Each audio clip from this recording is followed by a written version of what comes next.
Le bien que nous souhaitons acheter est situé au-dessus d'une pâtisserie faisant partie de la copropriété.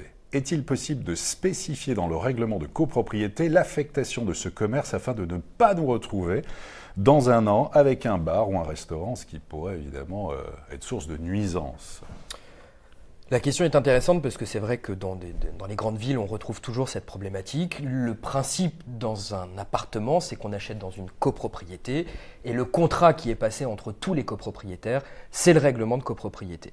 Un règlement de copropriété est un contrat, donc il peut toujours être modifié entre tous les contractants.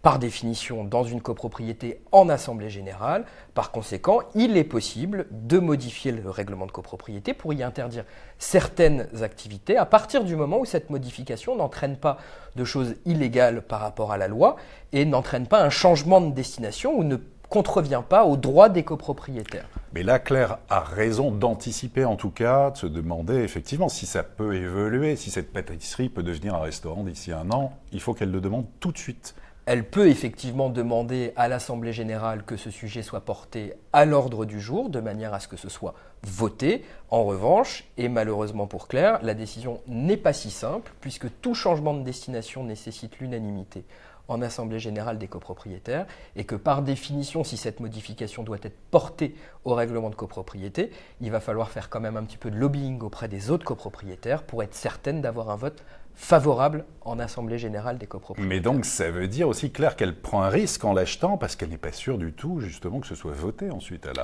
à l'Assemblée de la copropriété. Donc, au départ, elle se dit, bon, peut-être ce sera voté, mais elle n'en a pas du tout la certitude. Alors, si Claire est déjà propriétaire, la procédure est celle qu'on vient de voir. Si elle n'est pas encore propriétaire... Non, parce qu'elle dit dans la question le bien que nous souhaitons acheter. Tout à fait. Donc, dans ces cas-là, elle n'a pas d'autre choix, soit de vérifier que ce sera possible au moyen notamment par exemple d'une condition suspensive dans la promesse si elle en fait un caractère déterminant de son acquisition, soit vérifier également, il y a d'autres signes qui permettent de savoir si un restaurant va pouvoir s'installer dans un local. C'est la présence d'une extraction par exemple, puisqu'un restaurant qui cuisine sur place doit avoir une extraction soit sur rue, soit en toiture par le biais d'une cheminée.